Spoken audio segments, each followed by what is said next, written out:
ఇదిగో వస్తుంది అదిగో వస్తుంది అని ఇప్పటికే చాలా సార్లు అన్నారు కానీ ఇంతవరకు అడ్రస్సే లేదు.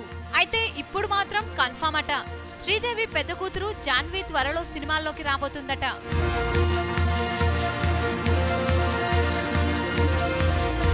శ్రీదేవి కూతురు బాలీవుడ్ హీరో వరుణ్ ధవన్ తో కలిసి సినిమా చేస్తుందని ఎప్పటినుంచో అంటున్నారు. ఇప్పటికీ అదే హీరో పేరు వినిపిస్తున్నా సినిమా ఏంటో ఎప్పుడు వస్తుందో మాత్రం సస్పెన్సే. అఫ్ కోర్స్ చాలా మంది కొత్త స్టార్స్ ను బాలీవుడ్ కు తీసుకొచ్చిన కరణ్ జోహార్ శ్రీదేవి కూతుర్ని లాంచ్ చేయబోతున్నారు. ఇప్పటి వరకు లీక్ అయిన సంగతి ఏంటంటే కరణ్ జోహార్ తీనున్న సిద్ధార్థ్ అనే సినిమాలో ఈ కొత్త స్టార్ మిలమిల్లాడబోతుందట. అయితే ఇప్పటి వరకు ఎలాంటి అఫీషియల్ అనౌన్స్మెంట్ అయితే రాలేదు. సబ్స్క్రైబ్ చేయడం మర్చిపోకండి. వీలైతే లైక్